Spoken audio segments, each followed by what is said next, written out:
बिस्मिल्लाहिर्रहमानिर्रहीम। अस्सलामुअलैकुम मोअज़्ज़ज़ नाज़रीन। नाज़रीन इकराम, उस्मानी तुर्कों ने टर्की पर 650 साल हुकूमत की। 300 साल तो उन्होंने वो शान शौकत दिखाई कि सारी दुनिया इन्हें इज्जत व एहतराम से देखती थी। इसके बाद हुकूमत की बुनियादें खोखली होने लगी।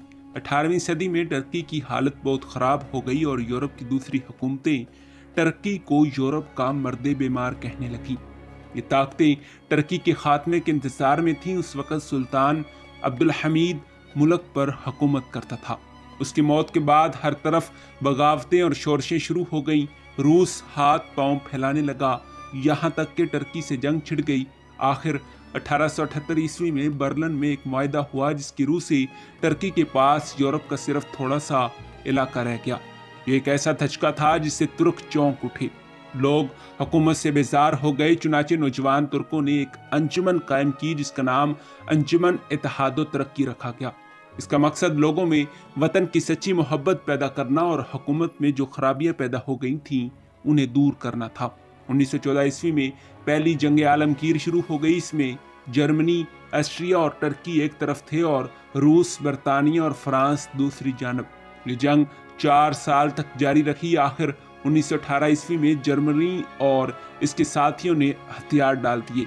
इस तरह अरब, फ़लस्तीन और इराक जिन पर तुर्कों की हुकूमत थी उनके कब्जे से निकल गए। मिस्र पहले ही बराए नाम इनके मतहत था, अब वो भी ताल्लुक ख़त्म हो गया। नाज़रीन इकराम, एशिया कोचक और यूरोप से भी तुर्कों का इक़्तिदार उठ गया। ऐसी हालत में टर्की हुकूमत का खात्मा हो रहा था कि एक तुर्क मुजाहिद कुस्तुनतुनिया से अनातोलिया पहुंचा और चंद साथियों को इकट्ठा करके मुल्क कौम को बचाने की तदबीरें सोचने लगा। नाज़रीन इकराम, ये इसकी शुजाअत और तदब्बुर का नतीजा है कि आज टर्की यूरोप की बड़ी ताकतों में शुमार होता है।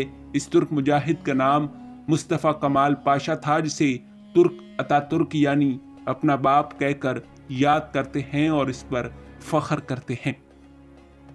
नाज़रीन इकराम, मुस्तफ़ा कमाल पाशा के बाप का नाम अली रज़ा अफंदी था। वो एक गैर मारूफ आदमी था। मुस्तफ़ा कमाल 1880 ईस्वी में सालोनिका में पैदा हुए। अली रज़ा चाहते थे कि इनका बेटा मौलवी बने, मगर उसकी ख्वाहिश के पूरा होने से पहले ही उसका इंतकाल हो गया। मुस्तफ़ा कमाल पाशा की वालदा ज़ुबैदा खानम अपने बेटे के साथ सालोनिका के करीब एक गाँव में चली गईं, जहाँ उनका एक अजीज रहता था। यहाँ मुस्तफ़ा के सिपुर्द ये काम था कि वो भेड़ बकरियों की रखवाली करे। उन्होंने ये काम बड़ी मेहनत और चुस्ती से अंजाम दिया। एक दिन उनकी वालदा को ख्याल आया कि इस तरह तो उनके बच्चे की जिंदगी तबाह हो जाएगी। चुनाचे उनकी खाला की कोशिश से मुस्तफ़ा कमाल को एक फौजी मदरसे में दाखिल करा दिया गया। यहाँ उनकी बहादुरी और काबिलियत के जौहर खिले। यहीं उनके दिल में यह ख्याल पैदा हुआ कि वो टर्की को यूरोप की कौमों से पंजा इस्तबदाद से छुड़ाएंगे और इसके लिए ज़रूरी है कि सुल्तान अब्दुल हमीद को तख्त से उतार दिया जाए। नाज़रीन इकराम, मुस्तफ़ा कमाल पाशा ने कॉलेज में अंजुमन इत्तेहाद वतन के नाम से एक अंजुमन कायम की और अंजुमन की तरफ से अखबार भी निकाला, जिसमें उन्होंने बड़े ज़ोरदार मज़मून लिखे। जब हुकूमत को इसकी खबर हुई तो बहुत से नौजवानों को, जिनमें मुस्तफ़ा कमाल भी थे, गिरफ्तार कर लिया गया। लेकिन चंद हफ्तों के बाद उन्हें रहा कर दिया गया और सुल्तान के हुक्म से कभी एक जगह और कभी दूसरी जगह भेजा जाता रहा और आखिर सालोनिका में तबादला हो गया। थोड़े ही अरसे बाद सुल्तान को मासूल कर दिया गया और अंजुमन इत्तेहादो तरक्की ने हुकूमत की बागडोर अपने हाथ में ले ली। नाज़रीन इकराम, मुस्तफ़ा कमाल को अगरचे इस अंजुमन की बाज़ बातों से इख्तलाफ था, लेकिन जब उन्हें जंगी वजारत में एक ओहदा पेश किया गया तो उन्होंने कबूल कर लिया। नाज़रीन इकराम, मुस्तफ़ा कमाल ये चाहते थे कि उस ओहदे से फ़ायदा उठाकर कोई बड़ा काम करे। इतने में जंग बल्कान शुरू हो गई और टर्की पर मुसीबतों का पहाड़ टूट पड़ा। बल्गारी फौजों ने टर्की के मशहूर शहर एड्रियानोपल का मुहासरा कर लिया और किलों पर किले फतह करती हुई दारुल खिलाफत के करीब पहुंच गई।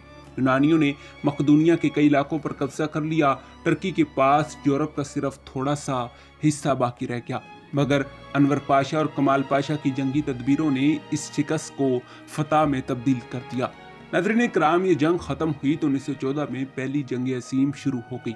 इस लड़ाई में, जैसे पहले बताया जा चुका है कि जर्मनी, ऑस्ट्रिया और टर्की एक तरफ थे और बरतानिया, रूस और फ्रांस दूसरी तरफ। इन्हें इत्तेहादी कहा जाता था।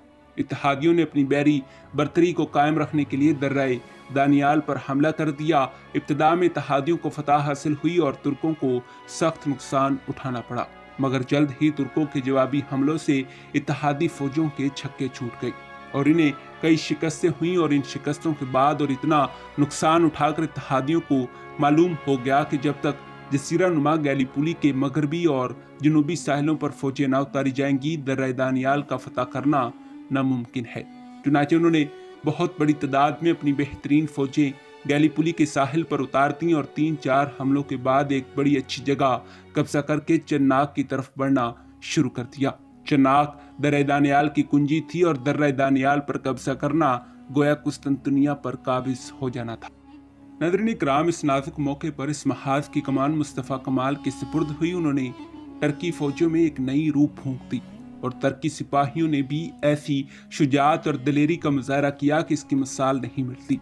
नाज़रीन इकराम, लड़ाई का सिलसिला कई रोज तक जारी रहा। आखिर मुस्तफ़ा कमाल ने इत्तेहादियों को गैलीपुली के महाज पर नहायत इबरतनाक शिकस्त दी, जिसने मुस्तफ़ा कमाल की फौजी काबिलियत को 4 चांद लगा दिए। इस जंग के दौरान में एक अजीब वाक़या पेश आया जिससे कमाल अतातुर्क की बहादुरी और जुर्रत पर बड़ी रोशनी पड़ती है। वो इस रोज एक खंदक के पास खड़े थे कि दुश्मन की एक तोप के गोले उनके पास आकर गिरने लगे, मगर उन्होंने इसकी जरा भी परवाह न की। इनके मतहत अफसरों ने कहा कि यहाँ खड़ा होना ठीक नहीं, आप यहाँ से हट जाएं। ये सुनकर उन्होंने जवाब दिया कि अगर मैं यहाँ से हट जाऊं तो मेरी फौज के सिपाही अपने दिल में क्या कहेंगे। अफसर को अपने मतहतों के लिए मिसाल कायम करनी चाहिए। नाज़रीन इकराम, इसके बाद मुस्तफ़ा कमाल को रूसी महाज पर भेजा गया। उन्हीं दिनों में रूस में ज़ार की हुकूमत का तख्ता उलट दिया गया था। इस मौके से फ़ायदा उठाकर मुस्तफ़ा कमाल ने रूसियों से कई इलाके वापस ले लिए।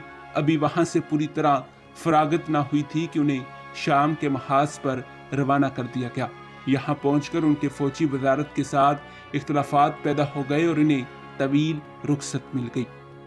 जी हाँ नाज़रीन इकराम, यही हमारी आज की वीडियो का मौजू था। मिलते हैं इसी ही मौजू की दूसरी किस्त के साथ, तब तक दीजिए इजाज़त। खुदा हाफिज।